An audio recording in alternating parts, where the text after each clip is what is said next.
Hello everybody and welcome back to another True Potential Do More With Your Money podcast. It's episode 175 this week. Can you believe that, Jamie? I cannot believe it. It's amazing. What was last week's? 174. Unbelievable. And this week, well, they say there are two things that are certainties in life, and on this episode we're going to talk about one of them. It's tax, before you get too worried. And in particular, we're going to be looking at some ways that you can structure your investments and a bit of tax planning to maximise your wealth. So stay tuned for some, hopefully, some very good bits of advice and tips over the next 20-25 minutes or so. And I'm joined this week on the podcast by Jamie Sexton. Luke's back in the studio as well, and making his podcast debut is Peter Coward. Hello, Peter. Hello, Peter. How are you doing? I'm very well. It's very nice to see you again. How have you managed to get away with 174 episodes and never being on the podcast before? Pure luck. And it just ran out. Yeah. But for our viewers who perhaps don't know you, would you mind just telling us a little bit about you and what it is you've done in your career? I mean, you've only got 60 seconds to do this. Yeah. You might have to be a potted history. A very potted history then. I was a tax partner at PwC for nearly 30 years. Yeah. And then when I retired, I joined True Potential Wealth Management as a non-executive director. And all the fun of the fair. And do you love tax? I love tax. They reckon the UK's got one of the most complicated tax systems in the world. Is that true? It has one of the most complicated and lengthiest tax regimes in the world. So. And do you know it inside out? No. Fortunately, that would be very boring. Well, he knows more than most people. What we want to talk about, I mean, tax, as Peter rightly says, is a complicated matter, and the UK does have a very complex tax system, so we're never going to be able to cover all of that, and nor should we, because for a lot of it wouldn't be applicable to our clients anyway. But there are a couple of commonalities or common parts of the tax code that our clients might bump into over the course of their investment. I'm thinking things like inheritance tax, and I'm thinking to do with pensions as well. But Luke, I'll come to you first. I mean, are they the main ones, or are there other sort of examples of tax that clients would be affected by? Yeah, if you look at inheritance tax, the people it affects us. So everybody has a nil rate band of 325,000 each.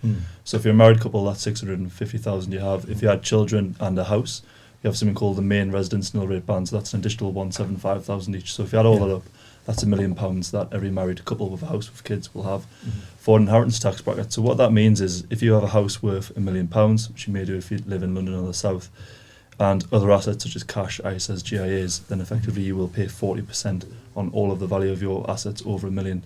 So inheritance tax, a lot of people might be sat there thinking, well, this doesn't affect me, but for a lot of normal people who own a property, this could be something to consider. And if you hold a house with a good value, ISAs, cash, or any other investments that aren't pensions, then they're likely to pay 40% on anything over £1 million on death. And Jamie, coming to you, Luke's mentioned their pensions and some of that. I mean, there are some complex tax arrangements around pensions and what you would contribute in, and if you go over certain thresholds, as well as what happens when you come to take money out of a pension, and again if you go over certain thresholds. So there are tax considerations around pensions as well, aren't there? Yeah, there is. On the way in and the way out, effectively, Peter. I know I always, you've heard me before talk about how good I believe a pension is as a product, especially as a very sort of tax efficient saving product.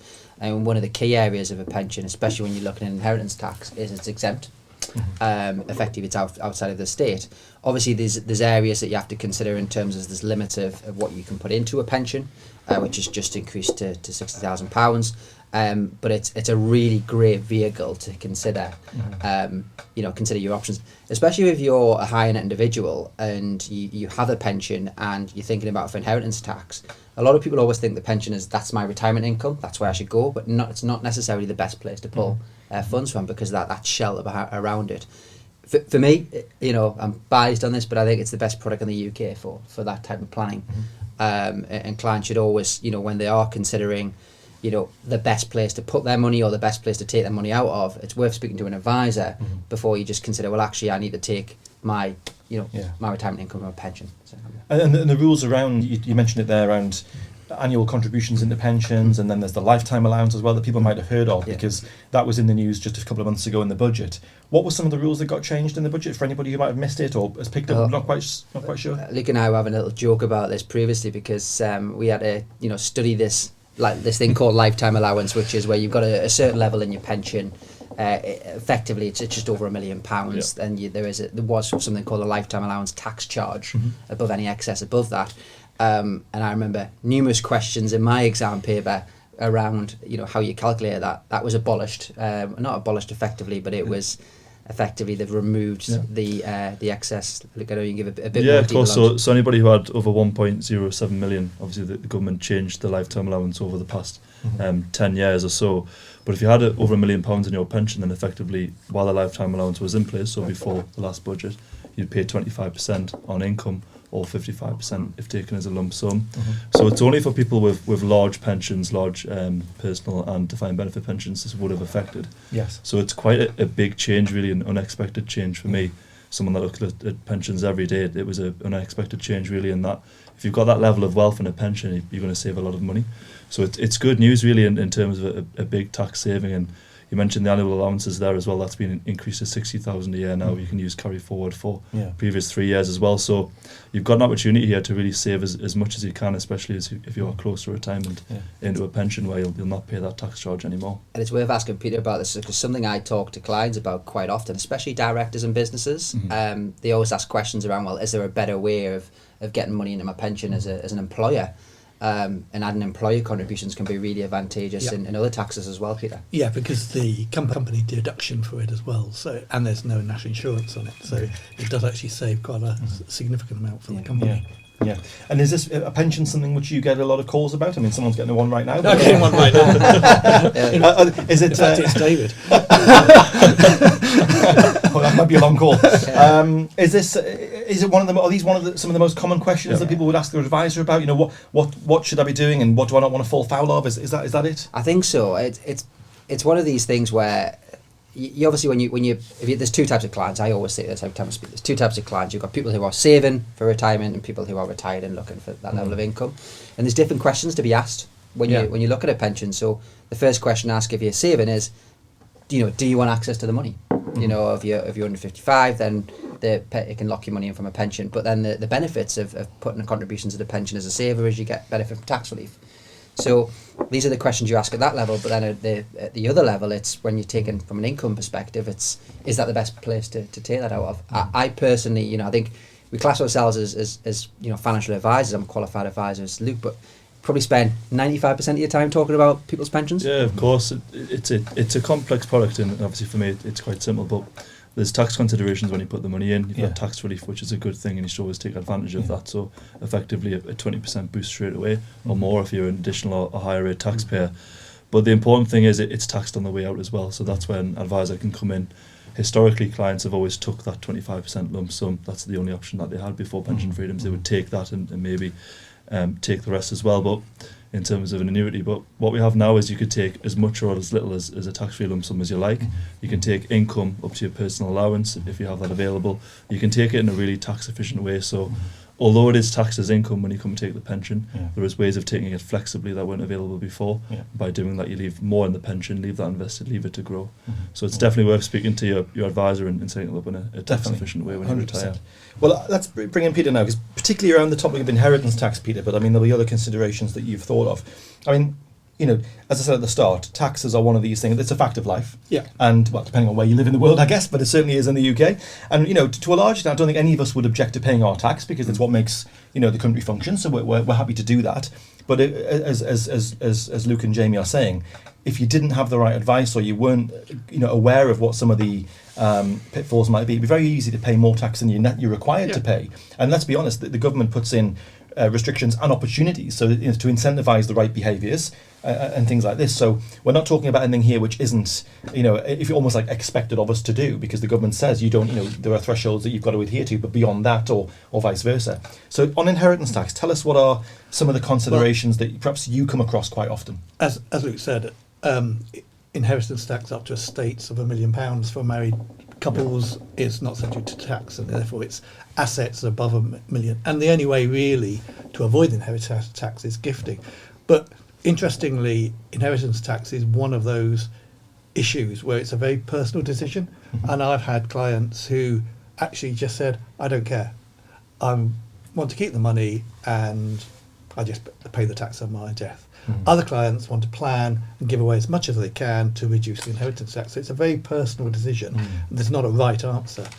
But the only way to, if you've got an estate above £1 million, the only way to do it is gifting.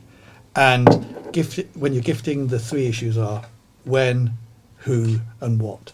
So when do you gift? Well, in order to gift, on a gift, there's no inheritance tax on the gift itself, but you've got to live for 7 years in order for it to be outside your From the estate. point at which you... From the point of when you... Yes. If you die within that 7-year period, then there is a taper. So for the first 3 years, within a gift, you still pay 40%. So it stops you thinking, oh, I'm going to die in the next 2 or 3 months, I'll give something away. So within the first 3 years, you still pay the 40%. After that, it tapers down to nothing for 7 years. So it's very important to plan gifting if you're wanting to do it. Is that taper reason new, or was that the minute they changed the rules? Was there always a taper? Or There's always been a taper. Always been a taper. Okay. Always been a taper. Yeah. There's also some small exemptions which people just remember. There's an annual exemption of £3,000 and an annual gift per person of 250. So you can give 10 people £250 each, and that's totally exempt from inheritance tax. So it's always worth remembering the small exemptions, but in the scale of most estates, it's not large. The who is who gifts. So if you're a married couple, generally give from the youngest spouse, because obviously the youngest spouse is more likely to live the 7 years. And also, you should remember that it's who to, and you've got a choice there. Do you give to individuals, or do you start thinking about trusts? And that's particularly where you've got younger children involved. You might well involve trusts rather than just giving directly to a child. Why would you do that? Explain why. A trust basically is there to protect the child. So you wouldn't necessarily want a child of 16 or 17 to suddenly have £300,000 or £400,000. Yeah. So a trust is a way of protecting those children. It's a great way as well. I've been doing a webinar with colleagues to financial advise about this today, and I think trusts are a great way of specifying how you want the money to eventually land to that person as well. So you may not, as Peter said, they may be younger, or you may decide that you don't want to give a certain level of money to someone of 25-year-old. You might want to drip it in or whatever. It's a really good way of specifying specifically how you want that fund to land. Can you specify the age at which you can be? Can you design the rules almost entirely, or are there certain? You can either specify it within the trust itself, or you can leave it open to the discretion of the trustees. You can do either. Okay. So it's at the discretion of the set law as to what they want to do. So they're very, very flexible. Unfortunately, it's a topic in itself, but it's still a very important mechanism for protecting and passing assets down the generations. The other thing is cash. There's no implications at all in gifting those away, but if you're giving an asset away, then you have potential CGT, because from a tax point of view, it's regarded as a gift at market value. So although you're gifting it, you can still have CGT, so you've got to be very careful when you're giving assets away to make sure that you don't have a capital gains tax. Other issues with regard to inheritance tax, we've talked about marriage a lot, marriage civil partnership. If you're married, then any transfer between spouses is totally exempt, same with a civil partnership. So on a number of occasions I had people actually got married very close to death, because if you're just partners, you cannot leave assets to your partner without inheritance tax. You have to be married or in a civil partnership to be exempt. So I've seen a number of people marry or go into a civil partnership just prior to death to make sure they get that benefit. And it's a very important benefit to remember. And a very important benefit as well is an exemption called gifts out of income. So if you have got income of 60,000 a year, say, and you only spend 30,000 of that, and you've got 30,000 spare, you can give that 30,000 to your children, and that's exempt from inheritance tax, provided you do it on a regular basis. You can't do it as a one-off, but provided you're giving regular gifts out of income, that falls out of your estate for inheritance tax purposes, and it's not caught by the 7-year rule, so it's automatically exempt. So that's a very important gift to use if you're wanting to give assets down to the children, and it's not used as often as it should be. It's interesting that, Peter, because I find Yeah, this is why you need planning. This is, and I think there is two elements. So there is a bit of an element of people that maybe are happy to pay, and there's elements of people that just want to look at what's the best way to ensure that your children or your family or whoever inherit as much as possible. And I think the key is having a discussion with your advisor and having a discussion around actually here's some of the options that you were talking about, your trusts, you as I said, I mentioned talk about putting contributions into pensions, etc. That's really important, but the important part is just speaking with your advisor, sitting down, going through that plan, say actually what does this look like, because it's not something that can happen overnight. As you mentioned, you've got this 7-year taper rule, and there is other areas as well where you can use insurance products to actually just cover the cost of the inheritance tax bill as well. So that's an option where you can say actually I'm aware I've got a tax bill, but rather than give that tax bill to my children on death in terms of offset against my assets, then I might just cover it with an insurance product, and that's an option to consider. But this is part of the planning. This is part of the planning cycle with your advisor, and you'd find that if you've got that level of assets and you feel you're getting, and I think what we've found as advisors over the last few years is it's interesting when they brought in the property relief via, but I think with people, property values going all-time highs, people are creeping into this IHT band quite common. And I think, Jamie, I don't know, I'd be interested in your views, but I've always thought, no one likes paying tax, no one likes paying any more tax than they have to, but I've always thought with inheritance tax, it's a one that particularly grates on people, because there's something very British around, we want to own our own houses, we want to be able to pass something on to the next generation, so you always feel when there's an election coming up that you can always tell, because people start coming out with ideas around making inheritance tax a little bit more generous, or a little bit less punitive, to flip it around that way. But would you agree, is it one of those things that particularly irks people, inheritance tax? I think so. A lot of clients that I speak to, look, it's great what Jimmy says, you should speak to your advisor, get a plan in place. A lot of clients are annoyed that if they build a level of wealth, they want to ensure that it passes to their children. And a 40% tax, it's nearly half of the value that would be lost. But it's really important for me, once you have these discussions, start to think, we would always make sure that you're set for retirement first, you've got to look after yourself first, but start to think about what assets you want to ring fence and what you want to do. You've got the gift, which is a straightforward gift to the child, and you can look at to the beneficiary, and you can look at trusts as well if you want to retain a bit more control. What I would say as well is you should write down a list or a record of all gifts as well. I know Peter's made some good notes there, so similarly, just if you have made any gifts, write them down, keep a record.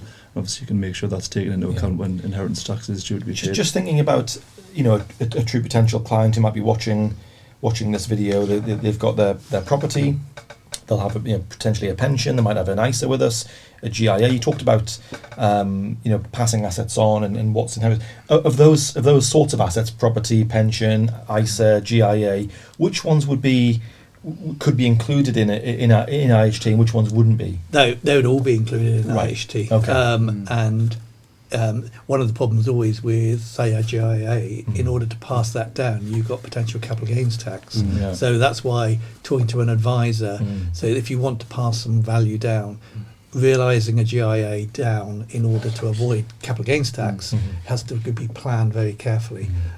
ISA, you'd obviously realise without paying tax, but you don't necessarily want to take something out of a tax-free environment to pass it down into a taxable environment. So it's got to be planned very carefully. And it's interesting, you were talking about the interspouse passing of assets. If you look at your pension as an example, and this is where it's really key, especially when you're looking at on death, you can have a beneficiary pension, which is effectively you are gaining from your spouse that pension. And a lot of providers that we speak to, don't actually even offer that facility. Some do. True Potential obviously definitely do. And it's actually important if you keep that asset within the pension product, then that's really important from an inheritance tax perspective, because you could end up inheriting a pension. If you cash that in and it becomes in the bank, then you're bringing that into your estate. So that's really these types of things. But if it remains in the pension, it wouldn't be liable to IHT. Yeah, exactly. Right? Hence the beneficiaries, making sure that they're listed within the pension. I keep talking about this from pensions, but from a planning perspective, it's such a brilliant product. If you're looking from passing it through generations, if, for example, my pension, and I die before I'm 75, then that will be passed to my wife Annie, and that will be tax free. She could take that as a tax free lump sum, or she could take it as a pension and draw income from it on a tax free basis. So, and then then the rest of the family can generate from it. If she took it as a lump sum, then it would then effectively be in Annie's estate. And I think this is where that planning element is important. And it's not always, it's always difficult. I've said this to a number of clients. It's difficult to sometimes have conversations around money on death, but it's actually a really important conversation to have. You know, Luke mentioned about writing things down. Explaining to your beneficiaries where your assets are is really important. Explaining, you know, where, you know, potentially how they can go for help via an advisor. He's the trusted advisor I use is really important. And it's not saying let's sit down and talk about what happens when I die, but it's I think it's important that you have those conversations now, because it'll help you and it'll help your loved ones. Well, I know what you mean. It is a tricky thing, but people have worked hard over their life to accumulate these assets, and you want it to benefit your loved ones, right? So it is an important conversation to have. Just picking up one of the points Jamie just made, it's bizarrely you're in a situation where, although a pension is designed for income, actually from an inheritance tax point of view, you're better off to keep the pension and actually cash down some of your investments, which you're cashing down at 20% rather than necessarily paying income tax on, and use that for your living expenses, because you're taking out an asset which is potentially subject to inheritance tax and retaining an asset which is exempt from inheritance tax. So sometimes you actually counterintuitively keep your pension and live off your investments, both the income and the capital. And again, that needs very careful planning to determine how you do it in the most tax efficient way, and when you do it.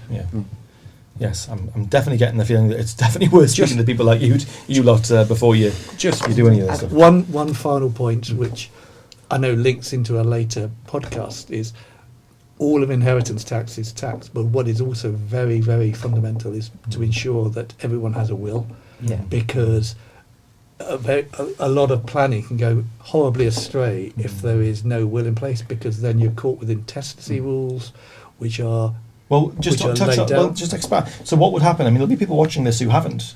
I don't know what population of what percentage of the population don't have a will, but it'll be more than you might expect. So what would happen in that situation? In that situation, the intestacy rules kick in, and although you might think everything automatically goes to your wife, it doesn't. No. The intestacy rules are laid down, and those are the rules that determines where it goes. So if you wanted, for example, to give some money to one of your friends, say who your best friend you want to give some money to, you can't do that because the intestacy rules just say that's how it goes. So a will is extremely important. It's part of your IHT planning as well to make sure things go in the right place. But it's fundamentally making sure your wealth goes to where you want to go. Where you want it to go to. It is. There's lots of, financial planning is a big subject. We can talk about it for hours, like we do on a regular basis, but it is actually just sitting down with your advisor and setting a plan. And I totally agree with you. Having a will it's something that every single report I write, I have to check if someone's had a will, and I recommend for them to do so. It just makes life easier for your loved ones. Going and test. I've had to deal with on a personal level, someone that hasn't had a will, and it becomes very difficult. And it's a nightmare. And then what happened? In this specific case, we had to have children to sign legal letters to say that actually the widow was entitled to all the assets. So it can get very complicated if you don't do that. I mean, I know the best advice would be go and speak to a proper solicitor who can do this for you. If that even at any level, if you had something written down yourself in your house in your diary or something, would that count in any legal way? No. So it's got to be done by a proper professional registered solicitor. Don't trust any of the ones you can get off the internet, because if it's not done exactly correctly, it's invalid. And the will links back into your financial advice. You almost start with the will, and then you work backwards as to what you're wanting to give to who and how much tax you're wanting to pay. So it all links in with the financial advice on your estate. And as we said before, you've spent a lot of years building up your wealth and your assets. You want to be looking after them. So taking the time to go and get a will is clearly something. It's a very good investment in itself, investment of time. We've talked around IHT and things that happen in later life. I wanted to just come back on a point that somebody mentioned, if you like, in the accumulation phase, in building up, because there are things like married couples allowance, isn't there? If you're a married couple, if someone's not using their personal allowance, the tax-free allowance, you can use that as part of your own tax. So structuring your tax affairs on the way up is also part of so consideration, isn't it? say if you have a spouse who doesn't earn an income, they can give a portion of their personal allowance to yourself. So essentially, your personal allowance would increase by a small amount to pay less tax. So definitely, if you're in a situation where you're married and maybe one of you doesn't work or works part time and isn't using their personal allowance, get in touch with your advisor and we can have a discussion, because there could be a small tax saving in that way. Which would help you get to the point that you've got a bigger, greater assets later to be able to do more with. You're going to pay 20% less tax on anything that's transferred. So it's definitely worth doing. Are there other types of sort of tax questions you get, or other considerations in the accumulation and when people are building their pension and building their assets? For me, it's more to do with the pension allowances. So I had someone actually today who had actually turned off their employer pension contributions because they had a big pension and they were previously rightly so worried about lifetime allowance. But if you look at what happens with employer contributions, you've got the tax relief on the way in, and also you've got the employer match. So say if you put in 6%, they might put in 12%. So it's always worth having those conversations, and 99% of the time it's going to make sense to really maximise as much as you can put in your pension, because it's free money, it's free tax relief, and you're also getting more from your employer in terms of that double or triple matching pension, whatever they may offer.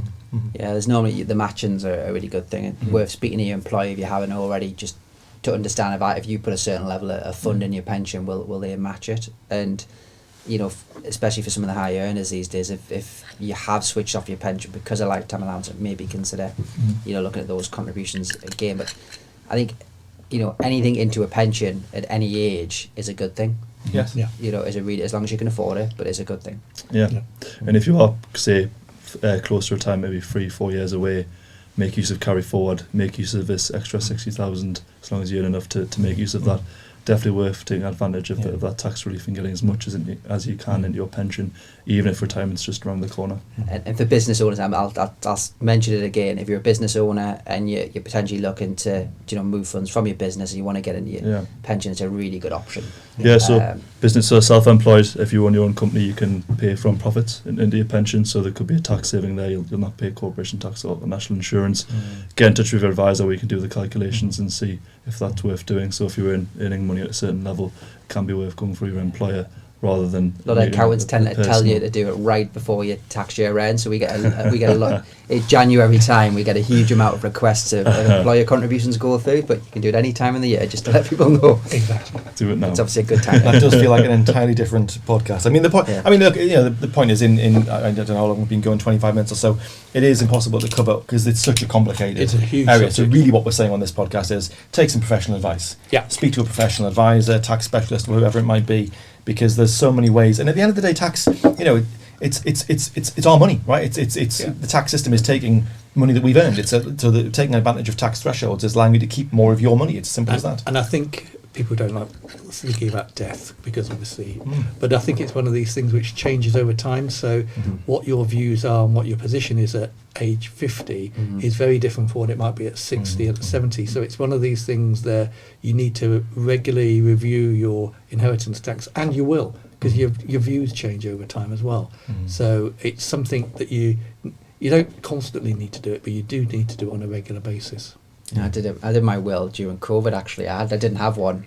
It might have been you, Peter, that maybe had a go at us for not doing it. In some of the questions, I wasn't expecting some of the questions I was getting asked. Yeah. I thought it would just be, I want my wife to have all the money. It's not like that. There's specific questions that you're getting asked about your children and other things like this, and that you've never. I hadn't considered them. It's so important. Yeah. It really is so important. Yeah. Good.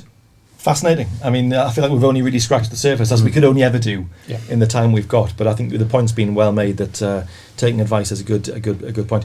Just finally, one maybe for anybody watching the podcast who's just thinking, okay, give me one tip or one thing you think I should take away from this podcast. What would it be, Jamie? What's the one? What would be your one takeaway? I think planning. It depends on whatever stage you are in your life. So, if you're contributing, you're regular saver, what's the plan? What are you looking to achieve? What income are you looking have a goal, to, right? Yeah, we talk about it all the time at TP. Have a goal, and then planning. There's a planning of accumulation, of taking an income, and where you get that product from. Then there's planning for life, of how do you make sure your assets go to your loved ones. There's there's 3 stages of it, but just having a plan and speaking to a professional about doing it, it's just so important. And I think just regularly reviewing it as well. Yeah. So your plan at as I said before, your plan at 50 is very different from your plan at 60 and plan at 70. So regularly review what you're doing. Good. I would agree with the planning element. I think the point to consider is inheritance tax can affect a lot of normal people. You know, if you have a property or if you've inherited money yourself, you could be close to that £1 million mark if you're married with kids, or if you are single with no children, the 325 limit. So yeah, keep in mind that inheritance tax may affect you if you didn't think of that way. And get your will done. Yeah. If you haven't done one, get a will done. Have you got a will, Peter? I will. Oh. I will have a will after this podcast. I'm just wondering how I get in it. You don't. No. Okay, but there you go. That's the benefit of a will. You can keep people out of it as well as keeping people in it. So there you go. Well, look, great stuff, and thank you very much for your insight today, particularly Jamie. Nice. Did you enjoy being a panelist, Jamie? I versus the did, host? yeah. Normally, I'm having to think about what to ask, but it was Yeah. interesting being Thinking about what to answer. Yeah, true.